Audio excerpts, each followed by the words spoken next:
Programa Pronto Atendimento da TV Cultura, apresentado por Madeleine Alves. Entrevista com Roberta Omeotec, consultora financeira. Olá, bom dia para você.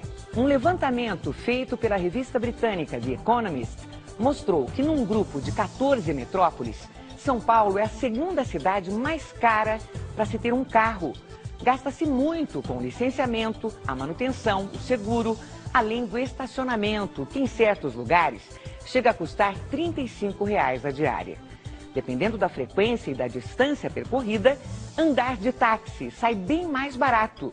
O Pronto Atendimento de hoje vai falar sobre finanças. O programa também está sendo transmitido pela Rádio Cultura Brasil, 1200 AM. Sintonize também pelo site culturabrasil.com.br. E você pode enviar suas perguntas pela nossa página no Facebook ou pelo portal de conteúdo da cultura, cmais.com.br/pronto atendimento. Para conversar com a gente sobre este tema, está aqui a consultora financeira Roberta Omeotec. Roberta, muito obrigada por aceitar o nosso convite. É a sua primeira vez aqui com a gente, Isso, né? Agradeço pela oportunidade, o quadro, né, o programa de vocês realmente tem uma função aí muito importante na sociedade, vocês estão de parabéns. Agradecemos muito, Roberta. Olha, você já calculou quanto gasta para manter o seu carro? Um estudo da Fundação Getúlio Vargas mostra que, em muitos casos, é mais vantajoso chamar um táxi. Na cidade que não para, nem sempre chega primeiro quem tem um carro próprio. Dependendo do dia, do local, a pé vai bem mais rápido. Dá vontade de quê? Abandonar o carro e sair andando. Escapar do trânsito não é o único desafio para quem vive na cidade de São Paulo. O preço dos veículos e os custos de manutenção são altos. Manter um carro rodando todos os dias pode ser bem mais caro do que andar de táxi. Foi o que apontou uma pesquisa da Fundação Getúlio Vargas. Economistas analisaram quanto o motorista desembolsa por ano para manter um carro popular com valor médio de R$ 30 mil. Os gastos com combustível, impostos, seguro, estacionamento e manutenção foram comparados com o custo do táxi. Nos dois casos, a despesa depende da distância. Até 15 quilômetros rodados por dia, o táxi é mais barato. Se a pessoa percorrer 16 quilômetros, a conta empata. Só acima de 17 quilômetros por dia, rodar de carro custa menos. A artista plástica Mara Amaral fez as contas e vendeu o carro. Para ela, a decisão trouxe mais conforto e segurança. Porque você procurar o estacionamento, uma senhora à noite sozinha em São Paulo, é bobagem, né? Marcos também disse não ao carro, mas no caso dele, táxi está fora do orçamento. De segunda a sexta são R$ 100, são R$ 400 por mês. Para o economista, a decisão de ter um carro ou usar o táxi depende da necessidade de cada um. Se a opção for abrir mão do carro, aplicar o valor no banco, pode ser um bom negócio. Se você anda de táxi, o dinheiro do carro está na poupança e o dinheiro na poupança não corre o risco de levar uma batida, de ser roubado, né? A poupança da Mara não durou muito. A venda do carro virou outro tipo de investimento. Eu fui viajar com o dinheiro. A melhor coisa do mundo. No caso dela, foi muito legal ter feito isso. Mas, ao mesmo tempo, Roberta, se a gente pega um táxi e vai percorrer uma distância maior do que essa que foi dita, e com o congestionamento que a gente tem, a gente acaba gastando muito, não é? Sim. Acontece assim, você precisa avaliar muito bem como que está a tua realidade, né? Que bairro que você trabalha, onde você mora, como que é o teu deslocamento. Sabemos sim que a gente tem um problema na sociedade de transporte, de metrô, então isso muitas vezes fica muito difícil. O conforto, mas eu acho que as pessoas podem começar a pensar também em relação a horários. Então, talvez você pegar um outro horário, sair um pouco mais cedo, chegar um pouco mais tarde, tentar uma flexibilidade para que você possa usar, assim, o transporte público. Se você tiver essa condição, com certeza ele vai sair mais barato. Então, é importante avaliar. Uma carona, por exemplo, Poxa, será que você não pode pegar uma carona com um amigo até o trabalho? Ou alguém que te deixa até um metrô mais próximo? Isso é vantajoso também e econômico. Né? Tudo é o ponto sempre da mudança de comportamento. Você falou do transporte público e dos horários, então a gente teria que evitar a hora do rush, né? Pensar em sair depois, quer dizer, num horário comum de trabalho é complicado, né? Ou antes. Né? Muitas vezes você escuta as pessoas falarem, poxa, mas se eu tiver que acordar muito mais cedo... Mas às vezes vale a pena, né? O custo-benefício de você sair 40 minutos mais cedo pode te dar uma vantagem em relação ao bolso, à economia. Então eu sempre falo, o quanto custa isso? Né? O quanto custa o seu sonho? Então às vezes você abrir mão por um determinado período de não ter um carro e ficar um ano, por exemplo, andando de metrô ou de ônibus, pode sim valer a pena para você regularizar suas contas, se organizar financeiramente e conseguir sim depois comprar um bem. Então, só para a gente relembrar aqui, para pequenas distâncias, feita a comparação, vale a pena andar de táxi? Sim, até 15 quilômetros, né, como provam as pesquisas da Fundação Getúlio Vargas, vale sim a pena o uso do táxi. 15 quilômetros e de volta. Então, isso é sim importante. Agora, mais do que isso, aí você já tem que avaliar. E é importante também, se acima de 17 quilômetros de distância, você tiver um carro, é comparado sempre a um carro popular. Então, a gente está falando de um carro até 30 mil reais. Quer dizer que um mais caro ele vai gastar mais com combustível. Em tudo, em né? combustível, na compra do veículo, o IPVA, o seguro desse carro. Então, aí tem todos os detalhes, né? E hoje, com a facilidade de comprar carros mais caros, isso também complica, né? Quer dizer, muita gente tem comprado, né, Roberta? Na verdade, o mercado está aí nos atacando de todas as formas, né? Então, vamos gerar oportunidades para que as pessoas comprem. Então, compre e parcele em mais de 50 vezes, compre sem entrada, a primeira daqui 30 a 60 dias. Então, a gente tem que tomar muito cuidado também, ter cautela em relação a essas facilidades do governo. Porque se você não viver a realidade, aquilo que o teu orçamento permite, lá na frente você vai pagar por essas consequências. Então, é importante também mensurar o que eu posso. Né? Eu sempre costumo dizer nas nossas consultorias, você precisa ou você deseja? Então, poxa, mas eu não fico sem um carro. Não fica por quê? Será que você pode ficar sem um carro por 6 meses, mas você conseguir limpar o seu nome? Então, o que é mais importante? Andar de carro e estar endividado ou deixar o carro por enquanto e quitar as dívidas? Vale pensar.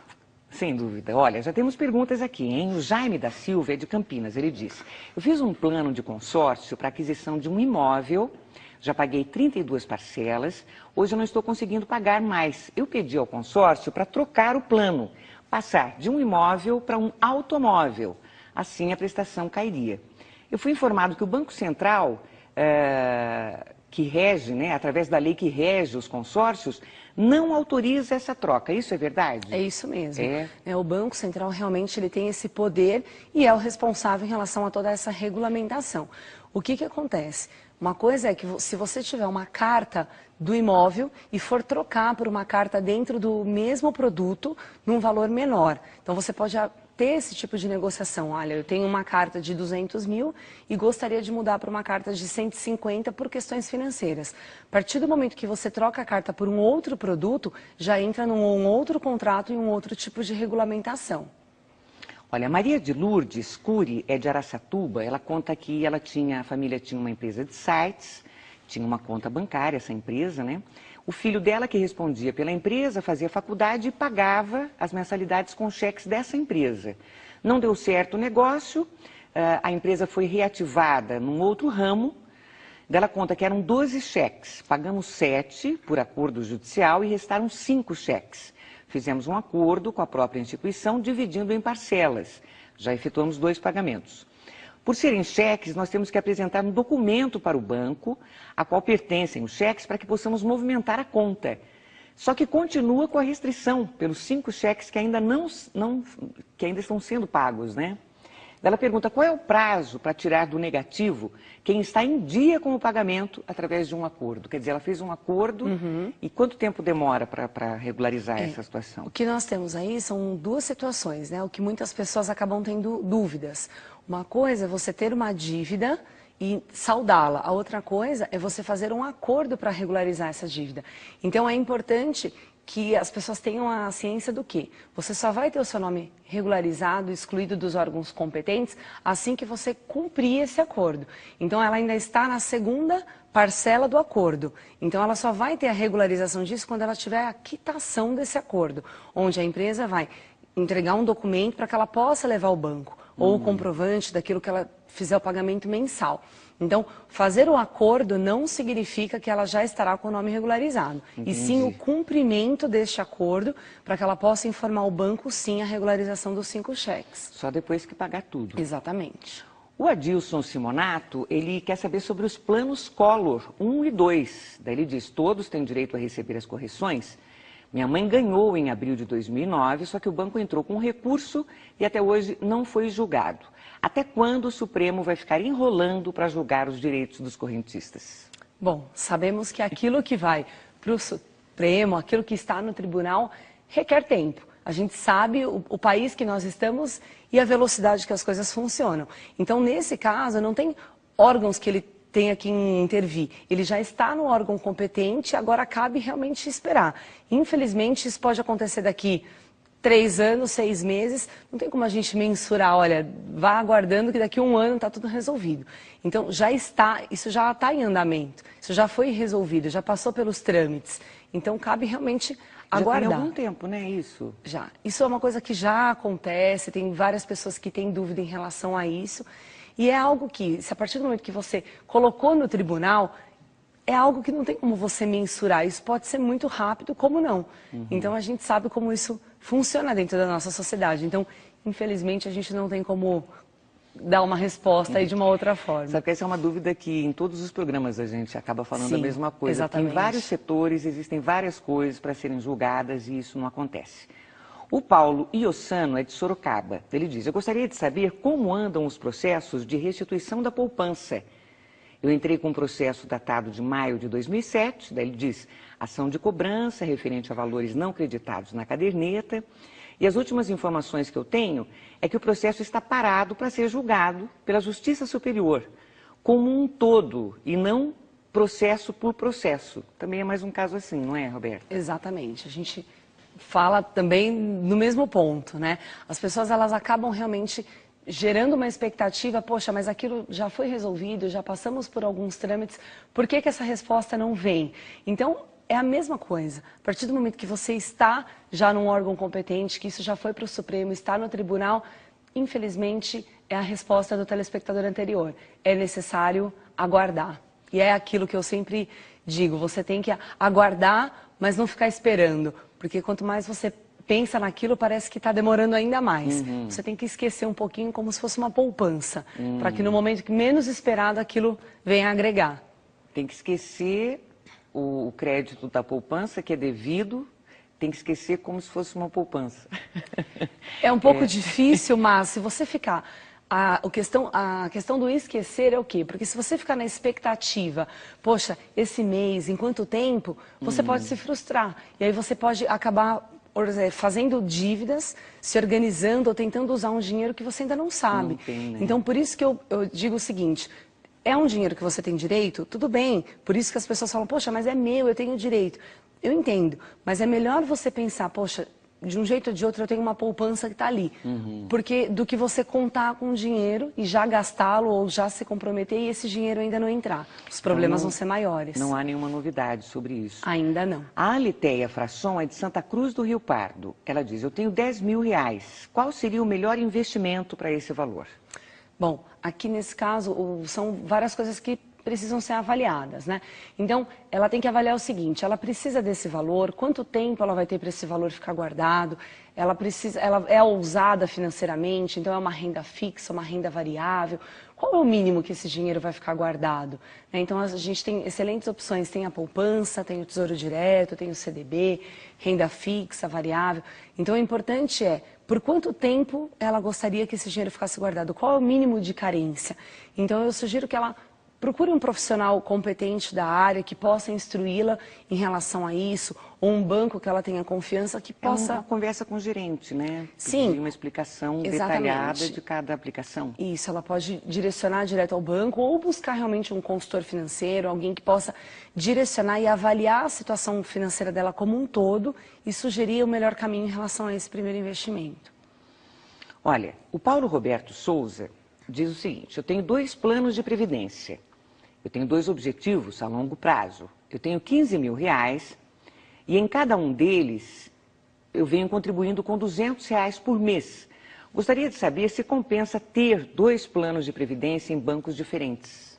Então, a questão é, o melhor, se você estiver dentro de um único banco, a melhor administração disso vai te facilitar, porque você vai conseguir realmente acompanhar, mensurar todos os extratos, os controles, isso ajuda bastante. De um banco para o outro, a diferença é pequena, é relativamente a mesma coisa. Agora, se você encontrar em um banco algo maior, melhor, vale a pena, mas em geral o mercado te oferece as mesmas opções. Então, as taxas não são muito diferentes? Não dá muita diferença. Não, é. Então, em relação à previdência, nesse valor que ele está falando de R$200 é relativamente a mesma coisa. Então, o que facilita, o que eu sugiro é, se ele tiver facilidade de conseguir administrar essas 2 situações em bancos diferentes, excelente. Agora, se ele não conseguir administrar e se tiver dificuldades, sugiro que ele procure e centralize no banco que ele tem melhor relacionamento. E assim vai ficar muito mais fácil dele acompanhar. Legal, olha, o Paulo Oliveira é de Tietê. Ele diz: o governo dá alguma garantia em uma previdência privada feita em instituição também privada, caso essa instituição quebre? Não. Não, né? Não. Isso é uma pergunta também polêmica, as pessoas também gostariam de ter uma resposta diferente, mas o governo não vai se comprometer em relação a isso, né? Então, cabe sim à pessoa interessada, ao cliente, que avalie as melhores opções, as vantagens, e realmente faça uma análise, né? Tenha o hábito de ler tudo aquilo que você está procurando, pesquise, compare e veja realmente aquilo que vai ser bom para você, para que você possa minimizar os riscos e não ter consequências ruins quando você tomar a sua devida decisão. O Lauro é de Roseira e diz: é possível encontrar um plano de aquisição de moradia com valores mais baixos? Olha, hoje o mercado tem muitas opções, né? A gente tem até começando aí essa questão do feirão da casa própria.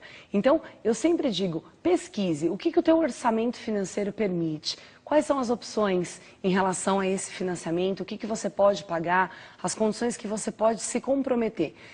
É importante pesquisar sim, o governo oferece diversas condições, facilidades, então verifique aquilo que cabe no seu bolso, mas cuidado também com as ofertas milagrosas, é importante também ter cautela em relação a essas escolhas. Muito bem, nós vamos a um intervalo rápido, hein? Daqui a pouquinho a gente volta com outras perguntas sobre finanças. Continue enviando suas dúvidas. Até já.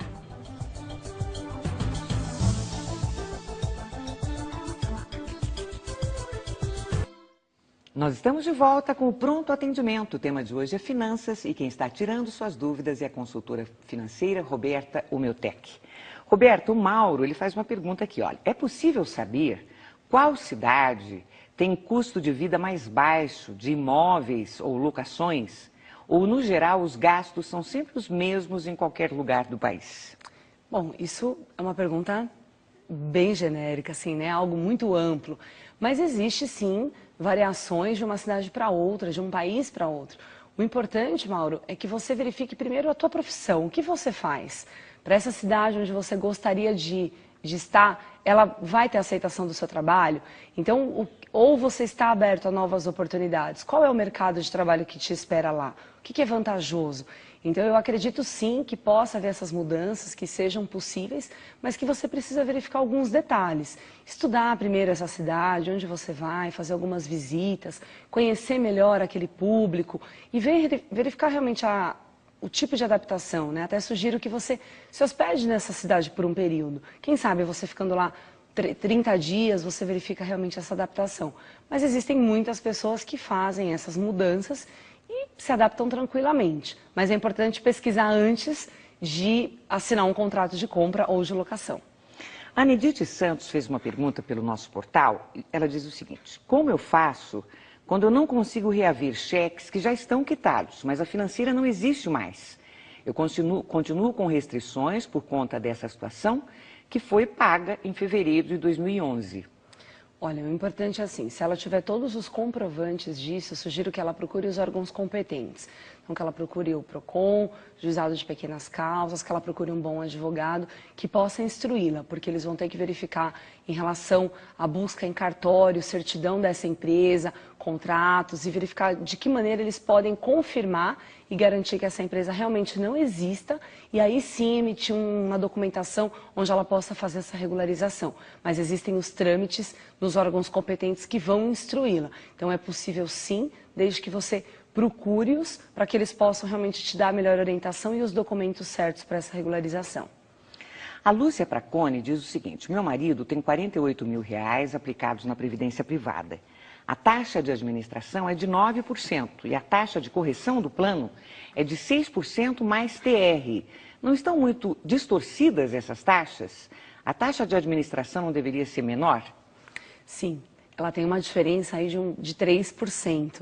Então eu sugiro também que ela faça uma pesquisa em relação a isso, que ela busque outros locais, verifique e compare essas taxas. Porque antes de mais nada, ela assinou esse contrato. Então, provavelmente, eles podem não ter se atentado em relação a essas taxas naquele momento. Então, é importante, sim, que ela verifique a carência disso, caso ache uma transferência, uma mudança de instituição, e que ela já também comece a pesquisar outras instituições, mas se atente também em relação a essas taxas. Realmente, o valor está alto e é importante mesmo que ela tome as devidas providências e busque aquilo que for melhor e mais vantajoso. Ednilson Andrade. Eu tenho uma dívida de 6 anos, né? Eu fiz essa dívida há 6 anos, já fiz alguns acordos, já paguei acima do valor da dívida parcelada e continuam me cobrando juros. Como eu devo proceder? Bom, uma coisa é ter feito o pagamento daquilo que você devia para a empresa e uma outra coisa são os juros. Então você precisa avaliar e também pode buscar isso junto ao PROCON, caso você tenha um advogado da sua confiança, para que ele possa avaliar realmente se esses juros estão sendo abusivos. Uma coisa é você, Edilson, ter pago a tua dívida. Uma outra coisa é se você não fez o pagamento dos juros que a empresa competente cobra. Então, muitas vezes a gente se prende, poxa, mas a minha dívida era essa. Mas por quanto tempo você ficou inadimplente? Como você não cumpriu esse acordo? Então, a empresa ela vai sim cobrar juros e moras e isso também deve ser cumprido. Mas desde que seja abusivo, sugiro realmente que você busque esses órgãos, se instrua, leve os comprovantes, os contratos que você tem, para que eles possam fazer uma avaliação e orientar diante da melhor maneira aí no cenário que você se encontra. Mas uma pergunta que veio pelo Facebook, o Denis escreveu: eu tenho um valor que eu guardo na poupança e não mexo há anos. Inclusive, tudo o que sobra eu coloco na poupança. O banco vive me oferecendo outras opções, mas não sei se vale a pena mudar. Poderia me dar alguma orientação? Olha, o importante é assim, o quanto você tem, né? Precisamos avaliar quanto tempo esse dinheiro está lá. Quantos anos você tem, qual é a tua renda, você tem ou não dívidas ou despesas que você precisa quitá-las. Se esse valor está lá como uma poupança, né, ele não está te fazendo falta, você gostaria de investi-lo de alguma maneira, sugiro que você procure um profissional, né? Você pode procurar um consultor financeiro, você pode procurar alguém que lhe oriente da melhor forma em relação a investimento tanto de imóveis ou até mesmo um próprio negócio, ou também que você consiga direcionar esse valor para um investimento, tesouro direto, renda fixa, variável. Mas já que você está em dúvida, procure realmente alguém que possa lhe oferecer os caminhos e um profissional da área que te deixe mais tranquilo em relação ao que fazer. A Cássia é de Jaú, ela diz: eu gostaria de saber a respeito de dívida de banco. A minha dívida foi vendida para outro lugar, mas isso já tem 7 anos. O meu nome no SPC não consta mais essa restrição, o nome dela não tem mais essa restrição. Eu posso ser acionada judicialmente mesmo assim? Ela pode sim.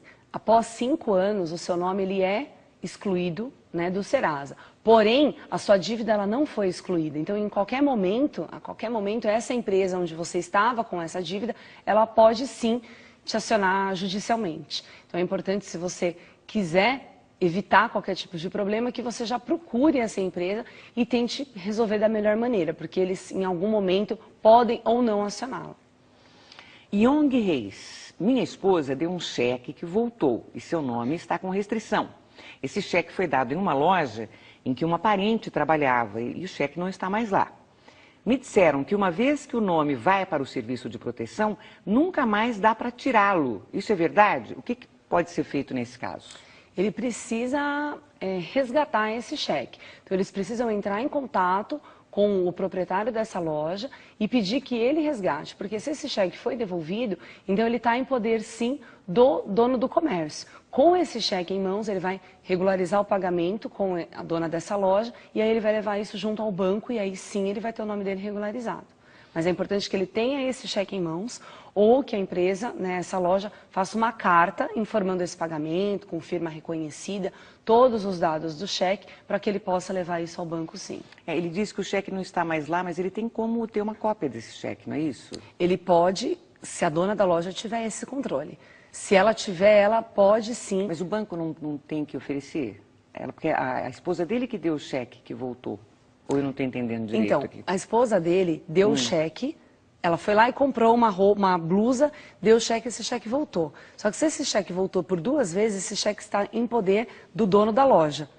Porque esse cheque voltou uma vez, ela foi e depositou pela segunda vez. Então, esse cheque está com o dono da loja. O que ela pode tentar pedir é uma microfilmagem desse cheque para verificar a razão social se esse cheque está nominal. Então, ela pode se antecipar, ir ao banco, pedir uma microfilmagem e aí vai ter lá o nome de quem está. Aí ela busca isso na Receita Federal, verifica o endereço para que ela possa regularizar junto ao dono da loja, pagar para que ela tenha um comprovante e leve ao banco junto com a microfilmagem. Isso mesmo. Quase no final do programa, o Antônio diz o seguinte, ele está em apuros, hein? Eu tenho um cartão de crédito que inicialmente eu pagava o valor total, depois passei a pagar o mínimo e também a parcelar o saldo devedor. Atualmente eu não vou conseguir nem pagar o mínimo.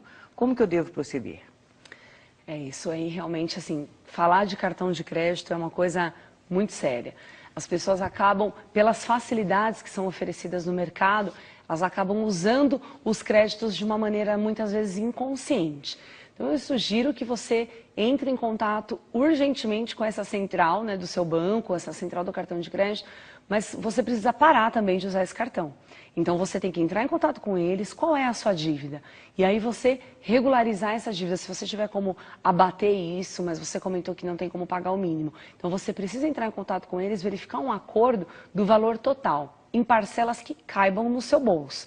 Poxa, mas eu não tenho como pagar o mínimo. A questão é, se você não pagar o mínimo, vai somar com as parcelas dos acordos que você já fez, isso vai aumentando. Então os juros de cartão de crédito muitas vezes chegam a quase 400% ao ano.